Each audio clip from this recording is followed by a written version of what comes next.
저도 지금 중국에 대해서는 뭐 좋게 보고 얘기를 하고 있거든요.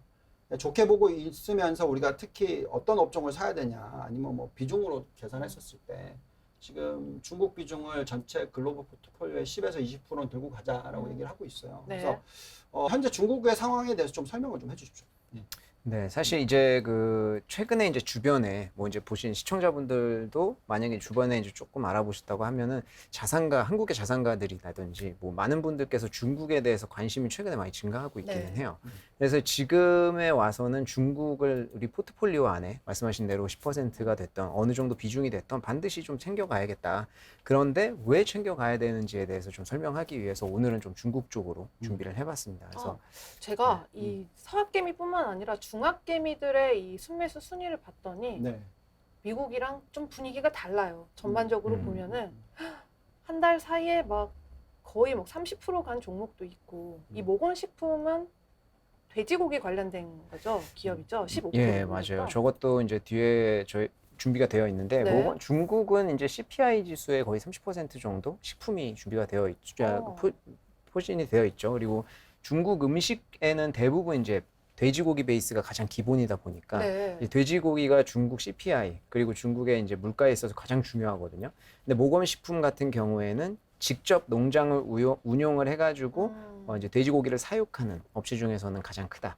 뭐 이제 이거보다 뭐 원스 푸드라든지 뭐 더 큰 기업들인데 네, 요거는 네. 직접 운영보다는 이제 간접적으로 농장들이랑 계약을 해서 운영하는 케이스들이 많고 네. 모건식품 같은 경우에는 거기에 좀 맞물려 있고 사실 돼지고기 가격은 사이클이에요. 너무 많이 4년 오르면 주기로 이렇게 오는데 이번이라면서요. 지금은 이제 다운 사이클에 아직은 머물러 있는데 올 있지만. 하반기에 올라서 가격이 네. 다시 반등할 것으로 예상을 하고 있습니다. 뭐 여러 가지 예상하는 그런 뭐 이제 숫자들이 있는데 네. 그 중에 모돈 이제 뭐 이제 그 뭐라고 해야 되죠? 엄마 돼지라고 하면 좀 돈육? 네, 그 네. 모돈 그러니까 이제 그 그러니까 아기 돼지를 낳을 수 있는 그 모돈의 개수라든지 네. 개체 수가 굉장히 중요한데 그 개체 수가 지금 현저하게 좀 많이 떨어져 있다.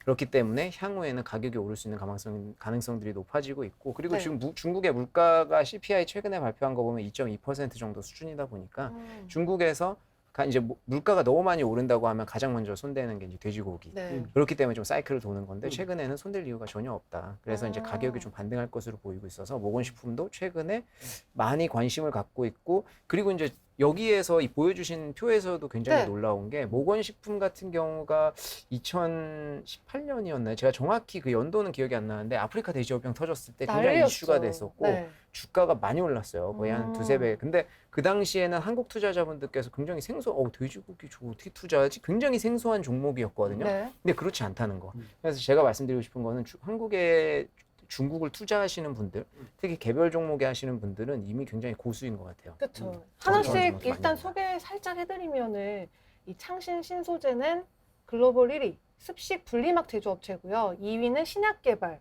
3위는 보험회사죠. 많이들 네, 뭐 알고 저거는 계시는. 다들 아실 거예요. 네. 모르시는 분이 아마 없지 않을까. 그리고 4위는 리튬 생산 기업이고요. 5위는 물류 대기업, 6위는 리튬 이온 배터리, 그리고 7위가 방금 말씀하신 돼지고기 관련주고, 8위가 이제 중국의 3대 백주가 있는데 귀주 모태랑 모태. 주어대랑 노주 노교라는 이 주류를 만드는 회사고, 9위가 이제 토종 자동차 업체, 10위가 또 자동 제어 제품을 만드는 이런 기업들이었습니다. 그러니까 여기에 지금 보면은 귀결되는 게 결국에는 2차 전지 관련된 것들 그리고 리튬이랑? 우시앱텍 같은 경우에는 네. 뭐 가장 커요. 거의 이제 미국 쪽에 그 FDA 승인 받아본 경험도 가장 많고 CRO 업체 쪽은 가장 많고 이제 신약 개발 쪽에 네. 굉장히 크거든요. 그래서 저 기업 같은 경우에는 최근에 이제 최근도 아니죠. 작년 들어가지고 미국에서 이제 미국하고 중국 갈등이 한참 심할 때 네. 이제 그 승인을 더 이상 내주지 않겠다. 뭐 이런 루머들이 좀 돌아가지고 바이오 섹터가 한번 크게 이제 조정을 받은 적이 있거든요. 네. 그 이후로 좀 많이 조정을 받으면서 최근에 이제 다시 관심을 좀 갖게 되는 것 같고 피난보험 같은 경우에는 항상 좀 자산가들한테 인기가 많아서 유명하죠. 예, 그리고 SF 홀딩스도 한국에도 있어요. 저거 슌펑이라고 하는 회사인데 한국에 보면은 이제 택배차 많이 다니거든요. 네. 그래서 저거는 이제 중국에서 가장 큰 택배 업체인데 저 같은 경우에도 결국 소비랑 좀 귀결이 되는 거고 리튬 네. 같은 경우에도 마찬가지고 그쵸. 모건식품은 이제 아까 말씀드린 돼지고기 그리고 노주노교 같은 경우에도 소비주 저희가 네. 이제 음식료 쪽에서도 특히 이제 바이주 쪽을 좋게 보고 있거든요. 네, 네. 그래서 바이주랑 엮이는 거고 자동차 그래서 다 사실은 그쪽으로 좀 귀결이 된다. 그러니까 저희는 지금 이제 중국을 들여다볼 때 많은 분들이 중국이 먼저 얻어맞다 보니까 네. 사실 중국을 우리가 계속해서 10에서 20% 들고 가야 된다고 얘기했거든요. 근데 이제 요번에 그 징둥 쇼핑데이 뭐 이것도 얘기 나오면서 다들 뭐라고 얘기하냐면 언론에서는 계속 그렇게 때려요. 미국처럼 중국은 지금 더 안 좋다. 소비 둔화됐다. 경기 막 침체 이렇게. 뭐 네. 계속 이제 그 얘기를 하죠. 네. 그래서 좀 살짝 띄워주시면은 아까도 말씀드렸듯이 금액이 징둥 68 쇼핑데이의 거래액 증가 부분을 보시면은 증가율이 떨어졌던 거지 저 숫자가 마이너스로 가지 않았어요. 네. 근데 주가는 아까 마이너스 심천이 마이너스 30%, 33%, 그 다음에 그 상해 종합 지수가 마이너스 23.1% 빠졌단 말이죠. 딱 S&P랑 나스닥도 비슷해. 근데 그거를 지금 반등을 하고 있는 모습이 나오는데 그 이유는 실질적으로 이 거래 금액이 늘었어요. 근데 이 늘어난 속도로 계산하면은 이게 그래도 10%가 넘어. 네. 아니 10%가 넘는데 소비가 10%가 넘게 앞으로 성장을 할 거다고 얘기를 하는데 그 나라가 경기 침체다? 그건 좀 잘못됐죠. 많은 분들이 이제 요 숫자만 보면서 지금 이 소매 판매 증가율이 마이너스가 지금 3개월째 연속 나왔거든요. 네. 요거는 이제 어떻게 보면은 코로나19 네, 때문에 락다운. 샷다운을 했기 때문에. 근데 이제 그게 풀리면 풀릴수록 숫자는 다 돌아가는 거죠. 네, 그러면 네. 상대적인 매력도가 충분히 있는 거고, 그래서 우리가 중국에 대해서 관심을 가져야 되고, 저희는 아까 그 종목들 보고 있으면은 저는 간단하게 항상 똑같은 얘기를 해요. 중국을 볼 때는 중국이 가지고 있는 산업 중에서 글로벌 경쟁력이 있는 산업이 뭐가 있냐? 네. 그게 돼지고기도 되는 거고. 그렇죠. 네, 네. 네. 그래서 결국 그 좋은 쪽만 사자. 저는 어. 그렇게 얘기를 하고 있습니다. 아니, 지금 그 초상 쪽에서는 어떻게 얘기하고 있어요? 저희도 이제 그 하반기 증시 같은 경우는 5월에 이제 그 바닥에 대해서 이야기를 했었으면 저희 이제 우리가 더 1분기부터 빠르잖아요. 해가지고 5월의 바닥에 대해서 이제 많이 이야기를 했었는데 그 당시에는 워낙 투심이 좀 좋지가 않아서 네. 정말 안 좋죠. 네, 4월 27일이 바닥이에요. 그렇죠. 왜냐하면 그 당시에는 이제 락다운이 한참일 때고 언제 풀릴지도 모르는 상황이다 보니까 이게 과연 5월 바닥론이 맞느냐라고 네. 이제 의구심이 좀 많이 있었는데 실제적으로 상해 지수라든지 보면은 5월에 실제적으로 바닥을 다지고 지금 반등 중에 있습니다. 그래서 네. 바닥 다지기가 거의 끝나가고 있는 것이 아니냐 뭐 이렇게 좀 저희도 보고 있고 이제 중국에 투자를 할 때 이제 과거만큼 GDP 성장률이 고속으로 이제 큰 폭으로 나오는 시기는 이미 지났고 그렇다 보니까 중국은 특히 이제 어떤 중국 정부에서 정책적으로 지원을 하는 섹터라든지 그런 쪽으로의 투자가 굉장히 중요해요. 실제적으로 한국의 투자자분들께서 이제 중국에 투자하시는 분들은 그거를 간파를 다 하고 계십니다. 그래서 작년 같은 경우에도 보면은 이제 그 전기차 중국 증시가 사실 작년에 굉장히 안 좋았거든요. 네. 근데 전기차 sek터 같은 경우에는 엄청나게 저희가 그 대표적으로 타이거 중국 차이나 그 전기차 그 ETF가 맞아요. 지금 4조가 넘어요, AUM이. 음. 작년에 거의 뭐 1조도 안 되는 규모에서 급격하게 4배까지 증가를 했다는 것 자체가 투자자들이 거기에 얼마나 정통하고 있다는 걸 저희가 볼 수 있거든요. 그래서 대단하신 것 같아요. 그런 식으로 움직여야 되고 음. 이제 포트폴리오에 내에서 조금 비중을 가져가는 게 맞지 않겠나 보고 있습니다. 제가 준비한 이제 차트 한번 보시면 이제 아까 말씀하신 대로 상해 종합 지수만 보여드리면 최근에 이제 5월 들어가지고 반등을 하고 있습니다. 그래서 바닥에서 좀 많이 올라와 있는 그런 모습을 저희가 확인을 할 수가 있는데 아무래도 이제 말씀하신 대로 작년에도 마찬가지고 중국 증시가 굉장히 부진했었죠. 그러면서 많이 빠진 이후에 최근에 5월부터 해서 반등을 하고 있는 걸 좀 확인할 수가 있고 다음 장 한번 보시면은 이제 미국하고 좀 비교를 해도 굉장히 반대되는 모습으로 5월 이후로부터는 양상이 더 되고 있는데 네. 왼쪽에 있는 표는 연초 대비해서 빨간색으로 친 게 이제 상해랑 심천 지수고요. 그리고 맨 끝에 회색으로 S&P 500하고 나스닥이 있습니다. 그래서 네. 사실 하락률로 보면은 연초 대비해서는 좀 많이 방어가 된 느낌이고 오른쪽으로 보시면 5월 이후에는 완전히 반대된 모습이에요. 그래서 상해나 심천 같은 경우에는 10% 넘게 상승을 한 반면에 S&P나 그 나스닥 같은 경우에는 10% 넘게 하락을 했습니다. 그리고 중국 증시 같은 경우에는 뭐 다들 아시겠지만 아직까지도 외국인 투자 비중이 5% 이하예요. 그래서 아직까지는 외국인 투자 비중이 굉장히 낮기 때문에 우리나라처럼 외국인의 홍콩 증시랑도 그래서 조금 반대되는 모습, 그러니까 굉장히 차별화되는 모습을 보이는 이유가 외국인의 어떤 영향보다는 중국 국내 정책적인 정치적인 원인의 이유를 그러니까 그 요인의 영향을 더 많이 받는다. 이런 거를 저희가 좀 인지를 하고 그렇죠. 가야 될 것 같아요. 빅테크 규제 그것만 생각하면 오싹하거든요. 그렇죠. 그래서 네. 작년에 뭐 이제 그 IT 플랫폼 규제라든지 부동산 규제가 증시를 좀 강하게 눌렀었던 것들이 있었는데 네. 그것도 뒤에 가서 말씀드리겠지만 최근에는 많이 해소가 됐고요. 완전히 그거에 대해서 중국 정부에서 이야기를 했어요. 아. 그리고 시그널도 내고 있습니다. 그래서 네네. 앞으로도 저렇게 5월 같이 반대된 모습을 보이는 것처럼 중국 증시는 좀 독립적인 어떤 방향으로 흘러갈 수 있는 가능성이 높아졌다. 이렇게 보시면 좋을 것 같고 최근에 중국 증시를 누르고 있었던 조정 배경에 크게 두 가지 정도를 보면 좋을 것 같은데 상하이시 락다운, 코로나 상하이 락다운은 하나 들 수 있고요. 하나는 위안화 절하에 대해서 말씀을 드릴 수가 있겠는데 네. 이게 이제 준비된 표가 보면은 1월 공업 생산 1분기 공업 생산액이거든요. 이 공업 생산액을 한번 보시면 빨간색이랑 이제 동그라미 친 부분이 상하이랑 지린, 락다운이 좀 작용을 했던 그 도시 같은 경우에는 공업 생산액이 실제적으로 확연하게 줄었어요. 그렇기 때문에 타 도시 보면은 근데 그게 이 도시뿐이지 레몽고라든지 산시라든지 뭐 다른 도시들을 보면은 공업적으로 많이 하는 도시들을 보면 그렇게 하락을 하지 그러네요. 않았습니다. 그렇기 때문에 락다운의 영향이 분명히 있었고 좀 국한되어 있었다. 이렇게 좀 보시면 좋을 것 같아요. 다음 장 한번 보시면 이게 코로나 확진자 뭐 최근에 뭐 완전히 완화가 됐죠. 그래서 6월 1일 이후부터 완전히 완화가 됐고 오늘 같은 경우에도 나온 숫자 보니까 20 몇 명, 무증상 뭐 한 명, 10명 20몇 정도. 명? 예, 20몇 명 전국적으로. 베이징도 괜찮나요?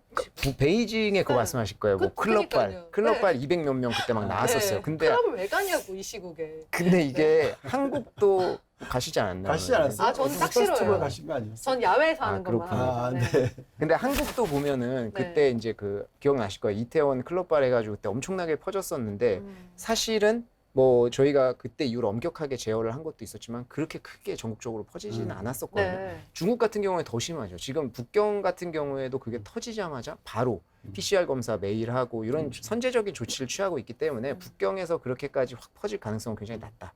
그리고 6월 1일부터 상하이시가 이제 락다운을 완화를 하고 있죠. 근데 이제 부분 봉쇄 이야기가 나오니까 또 투자자들 좀 한국 투자자분들께서 과민하게 반응하시는 게 있는데 부분 봉쇄랑 락다운은 완전히 달라요. 그렇죠. 락다운은 전면적으로 우리가 생각하는 락다운보다 굉장히 심했어요. 상하이시 사람들이 집 밖을 아예 못 못 나갔으니까 나가겠죠. 집에 와서 PCR 검사를 하고 피도 뽑아서 검사하고 그 정도로 우리나라의 락다운 생각하면 안 되고 완전히 심했던 락다운이고 네. 부분 봉쇄 같은 경우에는 만약에 확진자 접촉한 뭐 그 단지 아파트 단지 같은 데가 있다라고 하면 거기를 이제 부분적으로 봉쇄를 하고 검사를 하겠다는 거거든요. 그렇기 때문에 선제적으로 좀 빨리빨리 조치를 취하려고 하는 그런 움직임이지 락다운하고 완전히 다르다. 그렇기 때문에 이제 그 코로나로 인한 락다운의 그 증시 조정 배경이 됐던 원인은 지금 해소가 되고 있다라고 보셔야 될 것 같고. 근데 댓글에 네. 기본적으로 중국 데이터를 믿어도 될까요? 라고 하는데 저는 초상증권 데이터라면 이건 저희 괜찮다. 데이터가 아니고 중국 데이터죠. 그거에 대한 의구심은 항상 있어요. 네. 근데 저희가 그 코로나에 대해서는 뭐 우리나라에 많은 분들이 걸리셨잖아요. 그거를 과연 숨길 수가 있겠느냐. 왜냐하면 그 상하이 이번에 락다운에서 봤듯이 PCR 검사도 굉장히 엄격하게 하고 어디 움직이지도 못하는 그런 상황에서 장난 네, 아니더라고요. 걸렸는데 그거를 숨길 수가 있을까라는 것들을 우리 생각하면서 해봐야 돼요. 그래서 이게 어느 정도까지 믿어야 될지에 대해서는 뭐 제가 정확하게 이 정도까지 뭐 그렇게 말씀드리기는 힘들지만 우리의 네. 경험으로 봤을 때 코로나를 완벽하게 숨기는 건 쉽지 않다. 그렇죠. 그렇기 때문에 그게 걸렸는데 중국 정부에서 완전 거짓으로 만들기는 쉽지가 않은 그런 상황이라고 좀 봐야 될 것 같아요. 또 외국인 특파원들도 있고 지켜보는 그렇죠. 분들이 많으니까. 북경이나 상하이 같은 경우에는 사실 뭐 외국인들이 얼마나 많은데 그러니까요. 그게 좀 숨겨질지 뭐 그거는 좀 봐야 될 것 같습니다. 네. 그리고 위안화 절하가 좀 작용을 했어요. 사실 작년까지만 해도 굉장히 특이했던 게 위안화가 그러니까 달러가 강하면 강달러면 거의 위안화는 사실은 그렇게까지 강달러로 가지 않고 절하되는 것들이 많았었는데 작년까지만 해도 둘이 강세였어요. 그래서 이제 중국 증시에 어찌 보면 좀 좋은 배경으로도 작용을 했었는데 그게 절하로 돌아섰죠. 그러면서 저게 채권 시장에 대한 자금 유출이거든요. 근데 위안화 절하의 주 원인으로 보면 뭐 계절적인 원인도 있고요. 그리고 미국하고 중국의 금리 차가 역전됐잖아요. 역전되면서 이제 자본 유출이 당연히 되겠죠. 자본 유출에 대한 그런 유출세로 인한 이제 약세도 있고, 그러니까 엔화가 지금 굉장히 약세예요. 그러니까. 그러면서 달러 강세를 더 부추기니까 네. 그거에 대한 수요로 인해서 유출되는 것들이 있었거든요. 근데 이 채권 시장이 굉장히 뭐 흐름이 크기 때문에 요걸로 좀 저희가 많이 판단을 하는데 요 해외 자금 유출입을 보시면 1분기 들어서 쩍쩍쩍 많이 좀 하락을 한 걸 볼 수 있어요. 근데 이건 좀 당연해요. 어찌 보면 채권의 투자자들은 금리 차를 보는 거잖아요. 그렇기 때문에 당연히 높은 금리가 있는 시장으로 유출이 될 수밖에 없어요. 그렇기 때문에 요거는 어떤 중국 증시에 대한 부정적인 어떤 시각보다는 그런 금리차 플레이로 인한 유출로 좀 봐야 될 것 같다. 네. 근데 이게 그 주식 시장에 보면은 요 주식 시장을 한번 다음 장을 한번 보여주시면 주식 시장은 하락세로 이제 위안화 절하로 인한 하락세로 했다가 지금 다시 올라오고 있습니다. 그래서 그렇죠. 상승 추세로 가는데 왜냐하면 주식 투자자는 전형적으로 시세 차익을 노리는 거잖아요. 맞아요. 그렇다 보니까 이제 바닥을 찍고 있다라는 어떤 그 예측도 저기에 작용을 하고 있는 거예요. 그렇기 때문에 경기와 주식이 바닥을 치고 올라가기 전에 당연히 자금이 좀 유입이 됩니다. 그래서 저희 유입세도 굉장히 긍정적으로 우리가 봐야겠죠. 그래서 환율이 일반적으로 경제 지표를 선반영한다고 봤을 때 중국은 4월 락다운이나 이런 것들이 작용을 해서 경제가 굉장히 바닥을 치고 있다는 것이 반영이 이미 됐고 그렇기 때문에 지금 약세가 아직까지는 흐름이 되고 있지만 저희는 4분기 정도 봐서 반등하면서 동반 강세로 좀 전환할 것이라 이렇게 예상을 하고 있습니다. 그래서 증시를 누르고 있었던 배경 코로나 그리고 위안화 절하는 어느 정도 반영이 됐고 이미 해소가 되고 있다. 이렇게 보시면 좋을 것 같아요. 시작하기 전에. 네. 그래서 하반기 증시 이제 전망을 보시면 유동성적인 측면에서는 올해 GDP 성장률 그 목표치가 5.5%예요. 그래서 이 5.5% 달성을 위한 정책적으로 부양책들이 나올 것이고요. 그리고 유동성들이 계속 부여가 되고 있다. 이게 유동성 쪽에서는 굉장히 좋은 시그널이고요. 펀더멘털적인 측면에서 본다고 하면 4월에 경제 지표가 굉장히 부진했거든요. 당연하죠. 이제 락다운이나 이런 것들이 작용을 해서 그래서 이제 경기 지표가 4월 달에 바닥을 찍고 개선세. 5월은 경제 지표들이 좀 괜찮게 나오고 있거든요. 반등세로 돌아섰다라는 거. 그리고 상장사의 순익 같은 경우에도 반등을 할 것이다. 저희는 예상을 하고 있고 그리고 락다운 이후에 5.5% 달성을 위해서 정책적으로 인프라, 부동산 프로젝트 같은 것들이 전폭적으로 지지가 될 것이다. 이렇게 보고 있습니다. 그래서 다음 장에 유동성부터 좀 자세히 설명을 드리면 이게 이제 사회융자총액인데 이 사회융자총액이라는 게 인민은행에서 중국 인민은행이 이제 중앙은행이죠. 거기에서 2011년도부터 도입한 유동성 지표예요. 맞아요. 예, 여기에서 뭐 가계 지표라든지 기업이라든지 대출 관련된 것들이 다 들어가 있습니다. 그래서 그때부터는 요걸 중요하게 생각을 하고 있는데 이게 이제 뭐 지금 바닥을 4월 달에 바닥을 치고 올라가고 있죠. 그래서 5월 달 같은 경우에 보면은 2.79조 위안이 증가를 했거든요. 여기 약 10% 정도 증가를 한 거예요. 그래서 이제 전년 동기 대비해서도 9천억 위안 가까이 증가를 한 것이고 그래서 4월 달에 락다운으로 좀 하락을 했지만 5월 달부터 반등세로 돌아서고 있고 큰 그림에서 봤을 때도 올해 들어서는 증가세를 보이고 있다. 그래서 유동성이 실제적으로 지금 중국 증시에서 중국 경제에 풀리고 있다라는 것을 저희가 지표적으로 좀 확인을 할 수가 있고 그리고 실질적으로 시그널이 나오고 있는 것들 중에 LPR 금리 요게 이제 중국 부동산 대출 시장하고 직결되어 있는 그런 금리인데 이게 1년물이랑 5년물이 있어요. 근데 이제 미국 같은 경우에도 15년물, 30년물 있듯이 5년물이 이제 주택 대출에 그러니까 직접적으로 연결이 되어 있는데 5월 달에 보면은 이례적으로 그러니까 보통은 LPR 금리를 인하를 할 때요. 보통 1년물 금리를 인하를 하고 5년물 금리는 지금까지 인하를 안 했어요. 왜냐하면 부동산에 대해서 좀 잡으려고 하는, 노력이 많았기 때문에. 근데 5월 달에 이례적으로 1년물은 동결을 하고 5년물을 오히려 인하를 했습니다. 이것 자체가 중국 정부에서 우리 부동산에 대해서 선별적으로는 잡겠지만 전반적으로는 완화를 하겠다라는 시그널을 보여준 거예요. 그래서 지금 1년물이 3.7%, 5년물이 4.45% 정도 나오거든요.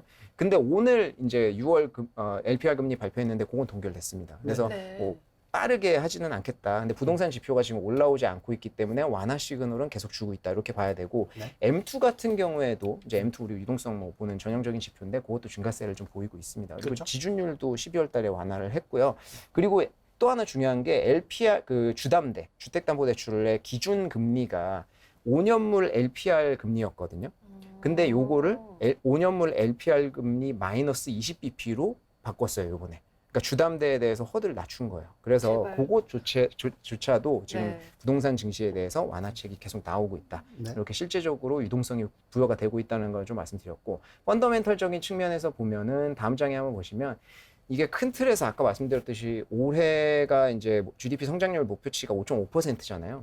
근데 이제 락다운이 이렇게까지 길어질 거라고는 누구도 예상 못했어요. 그쵸. 그래서 사실은 상하이 락다운이 시작됐을 때 단기적으로 끝날 거라고 생각했지만 사실상 2달 정도가 걸렸습니다. 그래서 굉장히 큰 타격을 줬어요. 그래서 1분기에 GDP 성장률이 4.7%가 나왔어요. 네. 2분기는 아직 안 끝났으니까 끝나고 나와봐야 알겠지만 저희 같은 경우에는 보수적으로 2% 정도로 예상을 하고 있습니다. 그러면 5.5% 단순히 그냥 산술적으로 봐도 5.5%를 달성하기 위해서는 지금 1분기 4.7%, 2%, 3, 4분기에 굉장히 큰 부양책들이 나와야 된다는 걸 그렇죠. 저희가 볼 수가 있어요. 그래서 요거 때문에도 인프라 투자에 대한 3, 4분기, 인프라 투자에 대한 어떤 부양책이 굉장히 많이 나올 것이다라는 것을 또 큰 그림에서 예측을 해볼 수가 있고요. 그리고 상장사, 요게 이제 이 그림 자체가 이제 A주 상장사인데 이게 뭐 비금융, 뭐 석유 섹터 제외한 상장사들의 순이익을 보시면 아시겠지만 그러니까 작년 2021년도 1분기에 기저효과가 굉장히 커요. 그러니까 올랐는데도 올해도 이번에 1분기에도 올랐는데도 기저효과 때문에 상대적으로 많이 안 오른 것 같은 그런 어떤 네.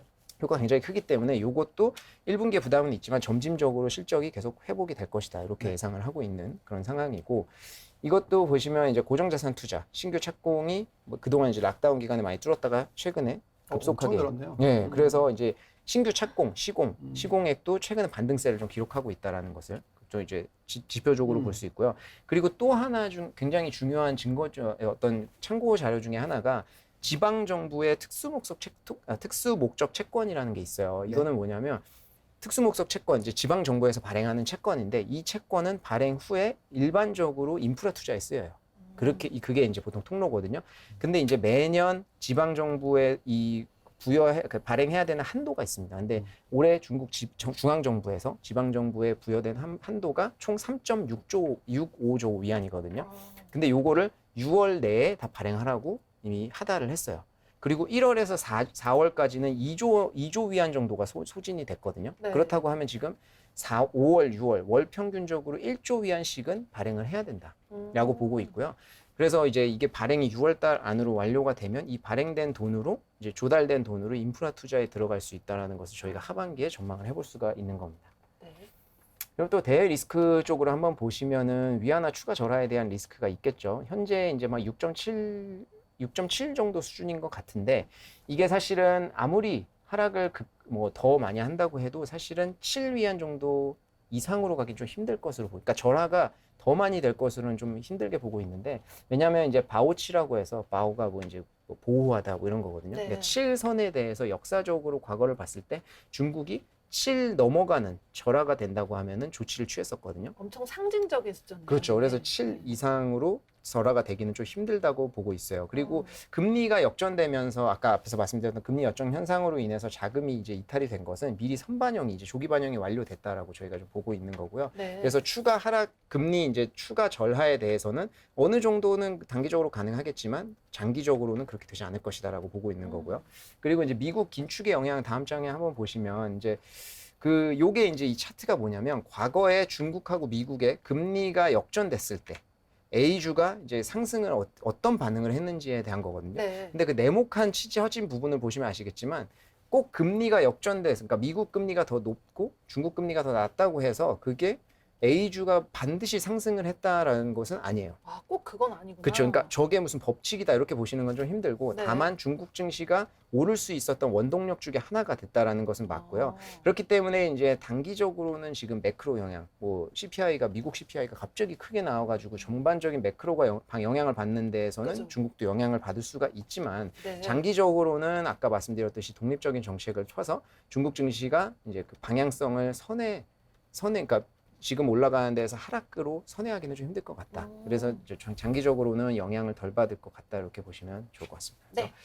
이 투자 전략, 하반기 투자 전략으로 저희는 이제 3가지 정도 테마를 이야기하고 있는데 뉴 인프라, 그리고 전통 인프라, 그리고 소비 쪽인데요. 뉴 인프라 쪽에서는 이제 특히 태양광 쪽을 이야기를 하고 있어요. 그래서 저희가 이제 태양광 쪽은 저희가 과거에도 한번 이야기를 했지만 윤기 실리콘, 다초뉴 에너지 이런 그렇죠. 그리고 뭐 저희가 진코솔라도 진코솔라. 이야기를 했었죠. 네. 그래서 과거에 이야기했듯이 지금 전반적으로 전 세계적으로 탈탄소로 움직임을 하고 있어서 태양광이나 이제 신에너지 쪽에 이제 그 수요는 굉장히 높았던 와중에 최근에 이제 러시아랑 우크라이나 사태가 터지면서 거기에 좀 기름을 부으면서 특히 태양광 쪽은 생산 단가가 제일 이제 그 신에너지 쪽에서 제일 낮아졌고요. 왜냐하면 이제 뭐 태양광이랑 이제 풍력이랑 뭐 이런 것들을 다 따졌을 때 원전은 완전 신에너지는 아니니까요. 네. 이쪽으로 봤을 때 에너지 효율이 20%대로 비슷하잖아요. 그럼 태양광은 지금 24% 정도까지 나온다고 하니까 굉장히 높아진 상황이고 뭐 생산 단가로 봤을 때는 태양광이 제일 많이 빠졌으니까 이쪽 수요가 늘어난다.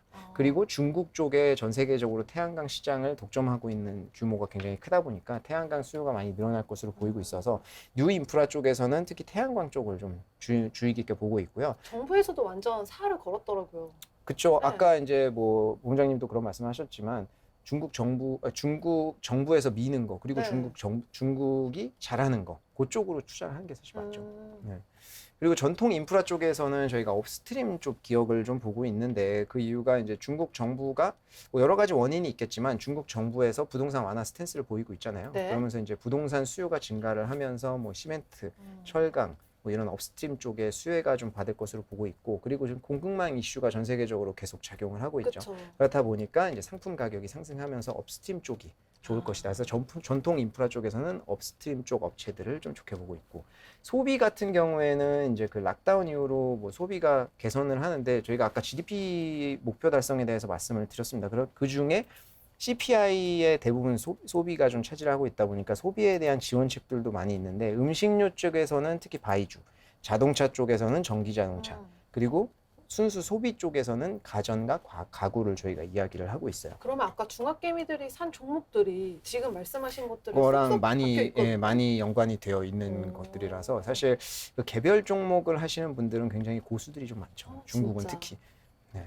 그래서 제가 이 4월 29일 날 중앙정치국 회의가 있었는데 이게 굉장히 중요했어요. 그러니까 네. 사실 그때 뭐 한국 언론에서도 중요하게 다룬 것도 있지만 뭐 사실 그 당시에는 락다운이 굉장히 되고 있다 보니까 사람들이 좀 경시했던 것이 있는데 여기에서 나왔던 중요한 것 중에 경기 부양 의지를 나타냈고 코로나 방역에 대해서도 이야기했는데 플랫폼 경제에 대해서 이야기를 했습니다. 사실 2021년도 중국 증시를 강하게 눌렀던 두 가지 이슈 하면은 이제 부동산 규제랑 플랫폼 규제를 그쵸. 이야기할 수 있는데 그거에 대해서 뭐 플랫폼 경제 개혁을 마무리해서 규제를 상시화하겠다라고 이야기했거든요. 그러니까 사실 플랫폼 경제에 대해서 과거처럼 그렇게 무자비하게 하지 않겠다라고 이미 이야기를 한 너무 거고. 심했어요. 네. 진짜. 네. 그렇죠. 그리고 이제 부동산 시장 같은 경우에도 뭐 건강한 발전을 촉구하겠다 이런 얘기를 하면서 뭐 실수요자에 대해서 뭐 이런 이제 그 지방 정부별로 차별화된 이제 정책들이 나가는데 아까 앞에서 말씀드렸듯이 LPR 금리라든지 주담대 이제 기준 금리 같은 경우에도 다 낮아지고 있다. 그래서 실질적으로 지금 시그널을 주고 있다라고 네. 좀 볼 수가 있습니다. 그리고 이제 그 IPO 등록제도 이야기를 했는데 저 같은 경우에는 사실 이제 중국 즉 ADR이 좀 눌려 있는 어떤 그런 ADR을 누르고 있는 압박하는 재료들 중에 하나가 바로 ADR의 상장 폐지잖아요. 네. 그래서 저게 이제 중국하고 미국의 어떤 갈등이나 이런 것들이 과연 이것도 뭐 단기간에 마무리될 것이냐. 지금은 사실 뭐 어떤 뭐 관세라든지 이런 거 완화하면서 좀 유화적인 시그널이 나오지만 인플레이션 너무 높고 상황적으로 그럴 수밖에 없는 상황인데 이런 것들이 또 개선되고 하면은 이제 1위와 2위는 다툴 수밖에 없는 거죠. 네. 그렇기 때문에 ADR에 대해서는 계속 요게 있어요. 그래서 요거는 개별적으로 기업들이 풀 수 있는 문제도 아니고 이제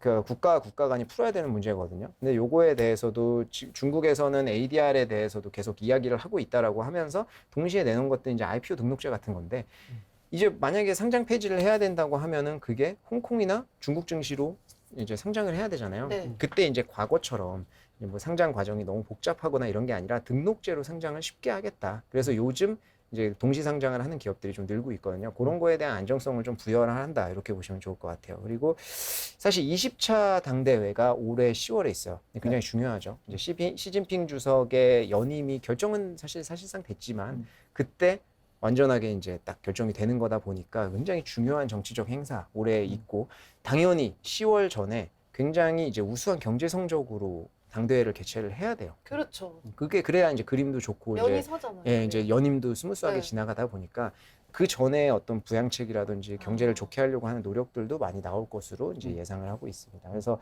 그 올해 실제적으로 중국 정부의 핵심 과제 매년 이제 양회에서 내놓는데 작년까지만 해도 구조조정, 리스크 방지 이제 딱 떠오르는 게 플랫폼 규제, 부동산 규제 이런 것들이 맞아요. 나오잖아요. 근데 올해는 경제 선장 안정으로 지정을 했어요. 오. 그렇기 때문에 이제 경제 성장에 대해서 지지를 할 것이다. 다만 이제 뭐 리커창 총리가 최근에 뭐 너무 과도한 뭐 어떤 부양이나 이런 거 하지 않겠다라고 이제 이야기들을 꾸준히 하는 이유는 뭐냐면 너무 시장에서 지금 과도하게 그쪽에 대해서 뭐 엄청난 정책들 내놓고 과거처럼 막 돈 뿌릴 거냐 막 이런 이야기들을 하니까 그거에 대한 좀 어떤 톤 다운을 좀 시키는 과정이다 이렇게 보시면 좋을 것 같아요. 그래서 뉴 인프라 아까 말씀드렸던 태양광이나 이쪽에 이제 수요 증가세는 그렇죠. 최근에 주가 상승이라든지 이런 걸로 확인이 실제적으로 할 수 있는 중국의 입장에서도 탄환을 막 쏠 수는 없잖아요. 그렇죠. 그래서 결국은 선택과 집중이 중요한 거가 되겠죠. 미국과의 경쟁에 있어서 패권 싸움을 하고 있는데 이걸 다 이길 수는 없으니까 이길 수 있는 거에 집중을 하겠죠. 그러니까 뭐 부동산 같은 경우에도 이제 한국 언론에서 이제 어떤 수치를 보고 가격이 지금 하락을 하고 있으니까 부동산 경기 침체 아니냐라고 이야기하시는데 그거 같은 경우에도 사실은 이제 침체보다는 과거에 너무 많이 올랐던 부분이 건전하게 좀 조정되는 과정이라는 그런 것들이 더 커요. 그리고 이제 다음 장에 한번 보시면 이제 그 소비 관련된 이제 자동차나 소비 관련 부양책인데 이게 고용이 굉장히 중요해요. 지금 이제 실업률이 중국 같은 경우에는 5%대 정도 나오거든요. 네. 그래서 이제 이 실업률 자체를 낮추는 것들, 고용을 확대하는 것도 굉장히 중요하기 때문에 왜 자동차에 대한 보조금이냐라고 그 의문을 표하시는 분들도 계실 거예요. 근데 자동차가 생산 밸류 체인이 굉장히 길잖아요. 네. 그렇기 때문에 자동차가 많이 팔리면 그 뒤에 따라오는 것들, 생산 밸류 체인에 대한 고용 확대가 굉장히 효과가 크거든요. 그렇죠. 지금 직접적으로. 요즘 잘 팔리고 있지 않아요? 자동차? 이제 전기 자동차가 내연기관보다는 전기 자동차가 더 많이 팔리죠. 그러니까 전기 자동차가 올해 작년 4분기 정도부터 해서인 것 같은데 매분기 한 50만 대 가까이 평균적으로 팔리고 있으니까 전 세계적으로 제일 많이 팔려요. 미국도 그러네요. 10만 대가 안 되니까 사실은 중국 시장이 전기 자동차 제일 많이 팔린다라고 보시면 좋을 것 같아요. 그래서 그 소비 부양책에 대해서 한번 보시면은 이제 그 자동차나 가전 쪽 부양책이 많이 나오는데 가전 같은 경우에는 이제 그 중국 업체들의 수출 비중이 굉장히 높아요. 그래서 요거는 관세가 최근에 이제 면세가 많이 되고 있잖아요. 관세 매긴 거 연장 안 한다든지 이런 거에 대한 수혜도 볼 수 있고요.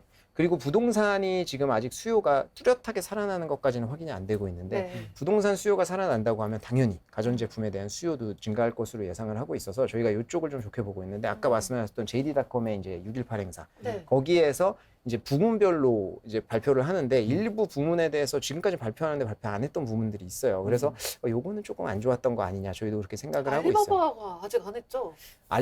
알리바바가 발표를 했는지 아닌지 안 모르겠는데 하기로 했던 것 같아요. 예, 아직 안 한 것 같거든요. 광군제부터인가 그러지 않았나? 하여튼 제 기억에 그랬던 것 같은데 참여는 해요. 예, 이게 6.18하고 광군제하고 생성된 원이 달라요. 광군제는 알리바바가 처음 만든 거고요. 그게 빼빼로 돼 119? 있대. 예, 네. 그리고 6.18은 진동닷컴의 창립 기념일이에요. 네. 네. 그래서 그거 기념으로 진동닷컴에서 시작하던 거를 다 뛰어든 거죠. 쟤네만 하는 거 당연히 볼 수 없다 보니까 그래서 이제 중국에서 상반기에는 6.18, 하반기에는 이제 광군제 이렇게 큰 행사 있다 보시면 될 것 같아요. 그래서 이 실제로 여기에서 예약 판매를 하는 기록들이 미리 나왔었거든요. 거기에서 보면은 이제 그 거래액이 그 JD.com 같은 경우에는 가전 가전 부문이 3배 정도 증가를 했습니다. 평소보다. 그리고 이제 도우인이라고 요거는 이제 그 틱톡 거기 같은 경우에는 500% 넘게 증가를 했었어요. 그래서 가전 쪽에 지금 수요가 굉장히 늘어나고 있고요. 가전 소비 쿠폰을 지급을 하고 있잖아요. 그래서 뭐 심천이나 베이징 같은 경우에는 메이투안, JD.com 이런 데를 통해 가지고 쿠폰을 대규모로 이제 소비 쿠폰을 뿌리고 있거든요. 그런 거에 좀 효과를 입어가지고 가전 쪽의 수요가 지금 최근에 증가를 하고 있다라는 거. 그리고 바이주 같은 경우에는 뭐 전통적으로 사실 중국 증시에서 뭐 삼성자산 뭐 이런 식으로 삼성전자 뭐 이런 식으로 볼 수 있을 정도로 굉장히 이제 그 증시를 이끌어가는 굉장히 큰 자산이었죠. 이제 마오타이라든지.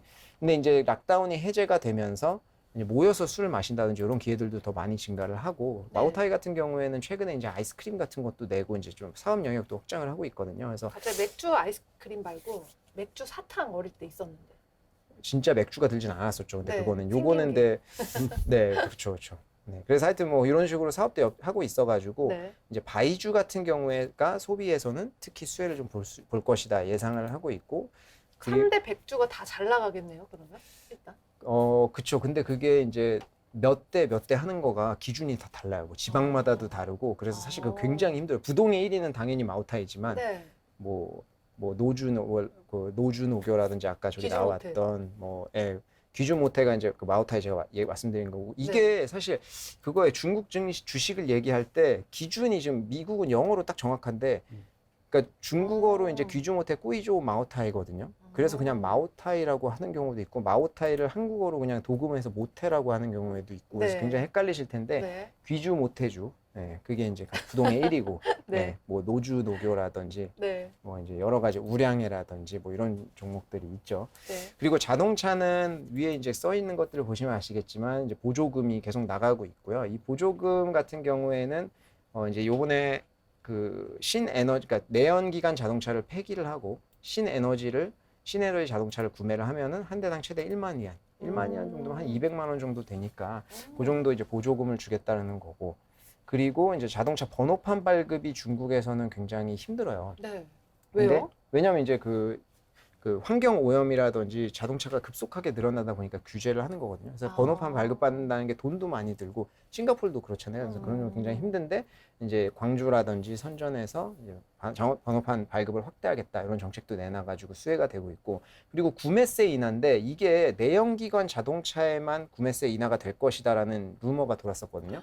근데 실제로 발표된 것은 내연기관 전기 자동차 상관없이 네. 이제 30만 위안 이하를 자동차를 구매하면 구매세를 인하를 하겠다 이렇게 나왔고 이게 중앙 정부라고 제가 써놓은 이유가 중앙 정부에서만 이렇게 나온 거고요. 지방 정부에서 나오는 구매세 인하라든지 이제 그 지원 정책들은 다 제각각일 거예요. 그러니까 지방 정부에서 나오는 거 플러스 그러니까 중앙 정부에서 나오는 거 플러스 지방 정부 거니까 여기에서 더 확대될 것이다 이렇게 좀 보고 있어서 최근에 뭐 오늘 같은 경우에도 마찬가지고 전기자동차 관련된 섹터가 굉장히 많이 오르고 있는 그런 상황입니다. 그래서 결론적으로 보면은 이제 중국 정부의 어떤 기존의 강력한 어떤 그 공동 부유 정책으로 인한 뭐 어떤 규제라든지 이런 것보다는 최근 이번 하반기는 GDP 목표 달성을 위한 어떤 그 인프라 부양이라든지 이런 정책들이 굉장히 움직임이 활발할 것으로 보이고 있고 그리고 뭐 지준율, LPR 다 인하를 하면서 유동성이 이제 확대가 되면서 이제 통화 정책 완화에 대한 어떤 부양 의지가 충분히 있다. 그리고 여력이 있다라는 게 특히 중요한 거예요.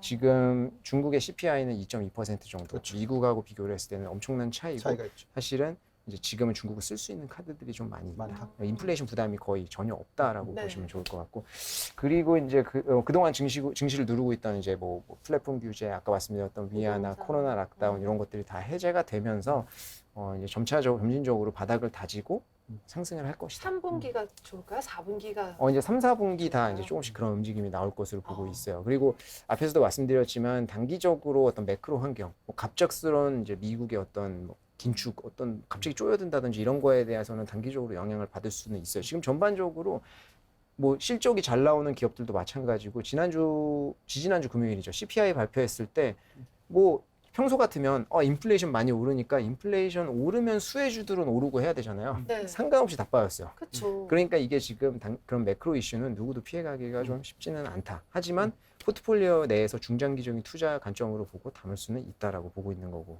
그렇죠. 애간장 그만 놓고 싶네요 이제. 그렇죠. 네, 그래서 제가 이제 어떻게 중국 증시에 투자를 할 것이냐 여러 가지 통로가 있겠지만, 네. 아까 제가 서두에도 말씀드렸듯이 중국에 투자하는 고수. 그러니까 중국에 투자를 해보신 분.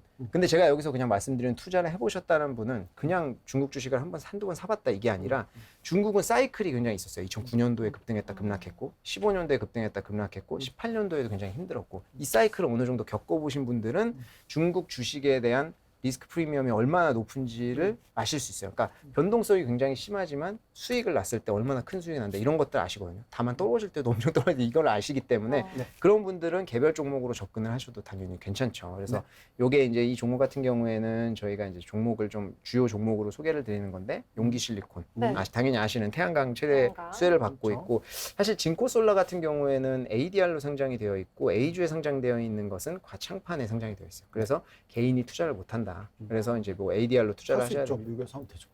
그렇죠. ADR로 투자를 하셔야 돼요. 그리고 윤기 실리콘 같은 경우에는 뭐 과거에도 살짝 언급한 적이 있는데 중국 국내 매출 비중이 50% 이상 정도, 50% 조금 넘어요. 그리고 이제 모듈 제작이 97% 정도 되는 기업이다.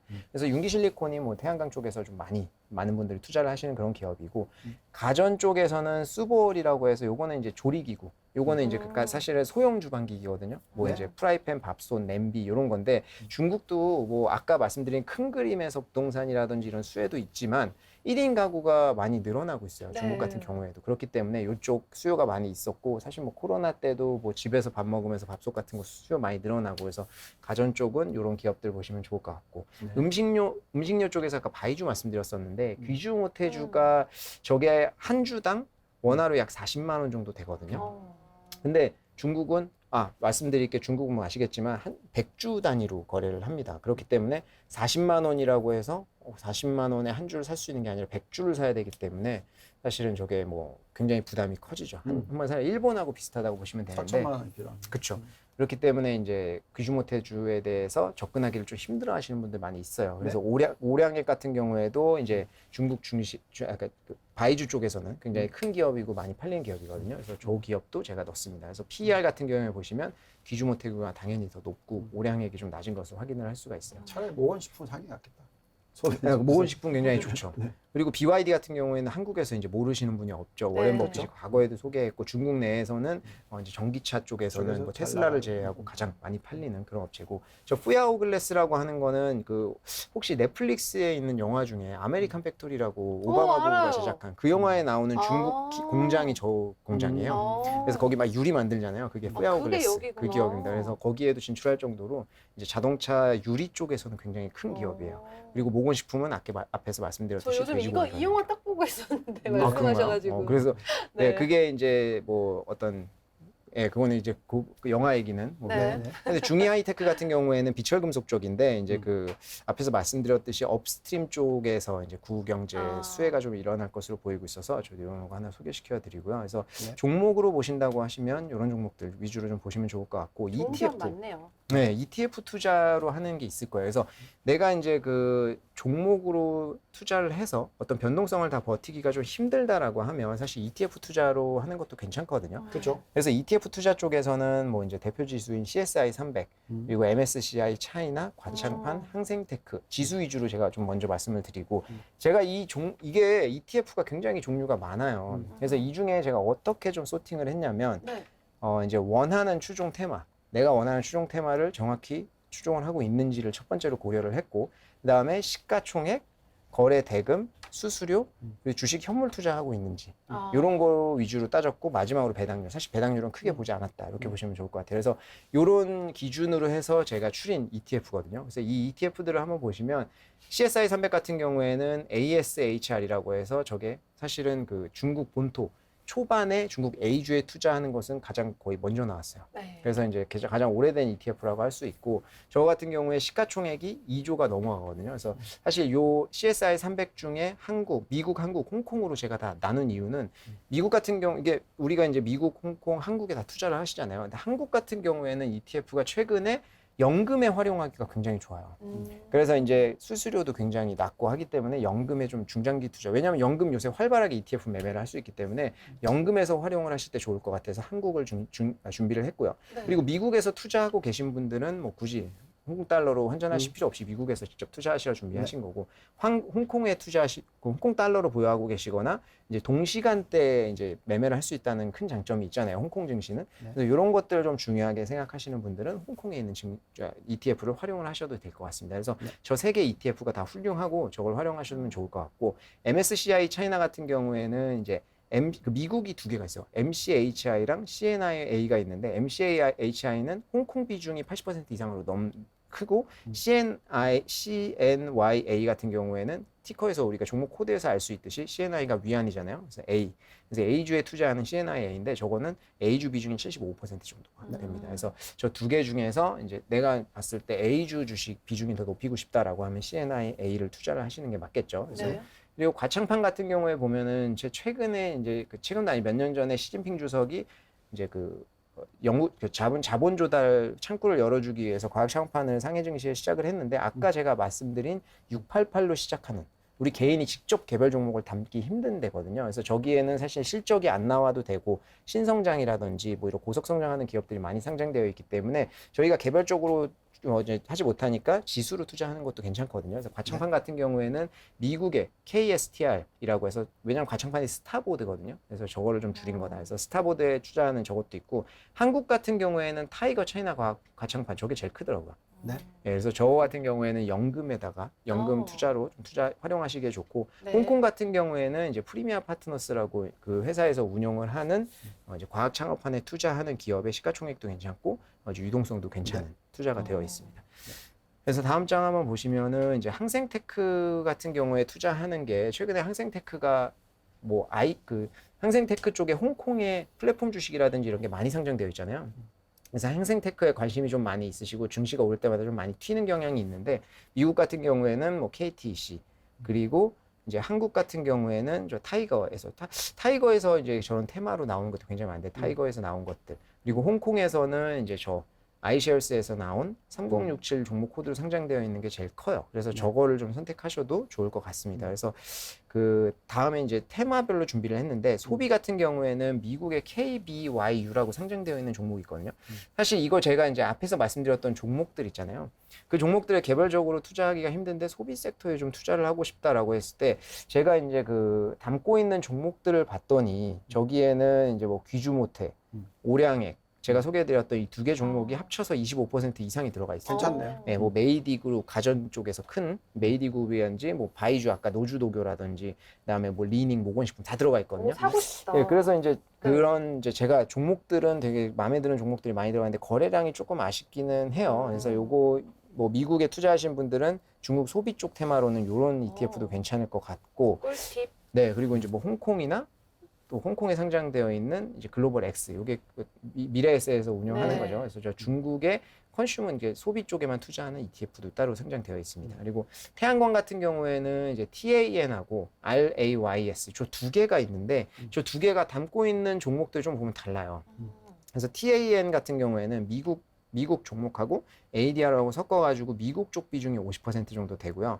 저 글로벌 X에서 나온 RAYS 같은 경우에는 중국 쪽 비중이 50%가 넘어요. 그래서 사실 앞에서 말씀드렸듯이 이제 태양광 같은 경우에는 중국 시장이 좀 도미네이트를 하고 있으니까 그런 네. 경우에는 저 RAYS를 선택하는 것도 좋을 것 같고 연금에서는 이제 뭐 태양광에 투자하고 싶은데 힘들다라고 하면 저 밑에 뭐 솔차이나 태양광 저거 같은 경우에도 괜찮은 선택이 될 것 같습니다. 이 그리고 부분은 네. 그 밸류에이션을 보면서 판단하시는 게 좋습니다. 네, 네네. 레이스는 중국 주식이 많은데 중국 주식의 밸류에이션이 너무 비싸요. 그래서 그거는 감안하시는 게 중요할 것 같습니다. 그리고 이제 성과 차이라고 보면은 둘이 이제 그 RAYS 같은 경우에는 작년 4분기 정도에 상장을 했다 보니까 둘이 지금 아직까지는 별 차이가 안 나거든요. 그래서 요거는 좀 향후에 보고 선택을 해야 될 것 같고 네. 전기차 같은 경우에는 뭐 다들 많이 아시죠. 뭐 타이거 차이나 전기차 저게 이제 네. 4조가 아까 넘어가는 제가 말씀드렸던 건데 저거는 연기금 그 연금 쪽에서 좀 많이들 선택하시는 것 같고 홍콩에 상장되어 있는 글로벌 X에서 나온 이제 전기차 있죠. 관련된 것도 있어요. 그리고 이제 2차 전기제 다음 쪽으로 넘어가 보면 이제 미국에 상장된 그러니까 저거는 제가 잘못 썼네요. 미국이라고 한국인데. 그래서 코덱스에서 나와 있는 차이나 2차 전지가 있고 그리고 IT 기업 같은 경우에는 K웹이라고 좀 많이 투자를 하시는데 저 같은 경우가 이제 그 미국에 상장되어 있는 ADR이 좀 많이 포함이 되어 있습니다. 그래서 저 K웹이 ADR 쪽, 뭐 IT 쪽 그 플랫폼 쪽을 보신다고 하면 저게 좀 적합할 것 같고 클린 에너지 같은 경우에는 한국, 홍콩에 상장되어 있는 것들이 각각 있고요. 네. 그리고 이제 신경제라고 해서 저게 조금 특이한 게 있는데 이제 그 뉴 이코노미 관련된 주식들이에요. 그래서 이제 홍콩에만 상장이 되어 있는 테마형 주식들인데 첫 번째는 이제 프리미아의 파트너스라는 데에서 나와 있는 거 그리고 두 번째는 CSOP에 나와 있는 건데 저 신경제에 투자하는 게 이제 프리미아 파트너스 같은 경우에는 A주 비중이 대부분, 그러니까 중국 본토에 투자하는 것들이 대부분이고 CSOP에서 나온 것들은 이제 중국하고 홍콩이 섞여 있는데 홍콩이 약 14% 정도가 포함이 되어 있습니다. 그래서 사실은 이제 뭐 신경제 쪽에 어느 쪽에 베팅을 할 것이냐에 따라 다르겠지만 프리미아 파트너스에서 나와 있는 저 같은 경우에 특이한 게 스마트 베타 전략을 쓰는 애들인데 동일 비중으로 가져가거든요. 그래서 왜 텐센트 같은 애들이 시가총액 크잖아요. 그래서 액티브로 할 때 이런 애들 더 크게 담는다는 게 아니라 아예 동일 비중으로 가니까 이런 효과가 있어요. 분기별로 리밸런싱을 할 때 많이 오른 종목에 대해서 팔고 적게 오른 종목에서 더 담는. 그래서 이런 효과들이 동일 비중 ETF는 있거든요. 그래서 그런 효과를 누릴 수가 있고 레버리지 ETF 같은 경우는 뭐 제가 이제 소개를 드리는 게 디렉션에서 나와 있는 레버리지 ETF들이 있거든요. 그래서 저거는 뭐 그렇게까지 권하는 네. 편은 아니지만 뭐 3배짜리도 익숙한 있고 친구들이 있네. 네, 그리고 이제 뭐 IT 쪽에 네. 뭐 플랫폼 경제 많이 하락을 했으니까 IT 쪽에 C웹이라고 해서 그쪽 2배로 추종하는 맞아요. ETF도 있거든요. 그래서 요거 같은 경우에는 아까 말씀하셨듯이 레버리지는 장기 투자보다는 일일의 수익률을 따라가기 때문에 단기적으로 투자를 하시는 게 맞다. 그래서 이런 것도 좀 활용을 하시면 좋을 것 같습니다. 그리고 마지막으로 이제 그 중국 증시의 뭐 증시가 이제 그 고성장하는 시기를 지났다 보니까 이제 섹터별로 선택을 해서 가야 되는데 사실 개인이 그걸 하기는 힘들잖아요. 그래서 네. 액티브 투자로 하는 게 굉장히 유용하다는 걸 느꼈는데 이게 보시면 2021년도에 중국 주요 섹터랑 이 CSI 300을 비교를 한 거거든요. 근데 CSI 300 같은 경우에는 마이너스 6%로 끝났어요, 작년에. 근데 주요 섹터, 신에너지라든지 이런 섹터를 보면 40%까지 너무 오른 할 수도 있다라는 말이죠. 그래서 다음 장에 한번 보시면 그 안에 신에너지 같은 굉장히 많이 오른 섹터의 개별 종목을 보면 사실 더 커요. 그래서 80% 이상 오른 종목도 있고 뭐 와. 40% 이상 오른 종목도 있거든요. 근데 이런 것들을 개별적으로 하기는 힘드니까 액티브 투자로 이제 이런 종목들을 매달 알아서 투자를 하는 이런 이제 상품 같은 것도 한국의 뭐 한국투자증권이라든지 삼성증권 쪽에 이제 중국 회사랑 같이 연계를 해가지고 자문받아서 운영하는 이제 랩갓 상품 같은 것들도 있거든요. 그래서 그런 상품 같은 경우에도 뭐 한번 고려를 해보시면 좋을 것 같습니다. 네, 그래서 뭐 중국도 이제는 한번 쳐다볼 때가 됐다.